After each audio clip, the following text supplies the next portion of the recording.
خوتنا السلام عليكم، ان شاء الله تكونوا بخير وعلى خير. اني لاباس الحمد لله. خوتي كامل على بالنا باللي المغرب كما نقولوا ما شاركش في دوره الشان هذه اللي مقامه بالجزائر هكذا خوتي.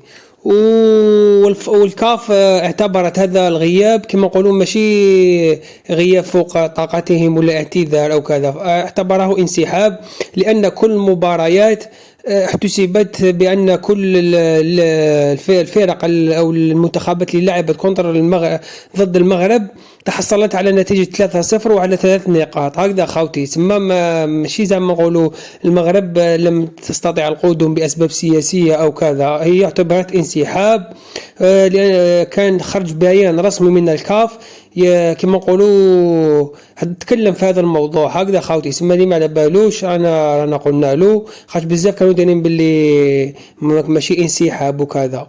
ونزيد لكم حاجه خوتي باللي هذه المباريات تاع الشان هي كل النتائج وكذا تحتسب للفريق الاول كما نقولوا الجزائر كي يربحنا حنا جوج مباريات هذه كلها تحتسب للفريق الاول وراح تدخل في ترتيب الفيفا خوتي. لذلك كما نقولوا المغرب كما نقولوا دا ضربه قويه من الكاف خوتي ماشي من الجزائر، لان الكاف هي اللي رايت كما نقولوا دايره القوانين هذه والكل يعرف هذه القوانين هكذا فقط خوتي باش واحد كما نقولوا يكون على باله واش كاين. وهي اخبار اخرى جديده ان شاء الله على المنتخب او كذا، لان هنالك زفزاف قال ادلى بتصريحات، وان شاء الله في الفيديو الجاي راح نجيب لكم تصريحات تخص مستقبل بوقرة وكذلك تخص اللاعبين اللي راح يجوا في مارس.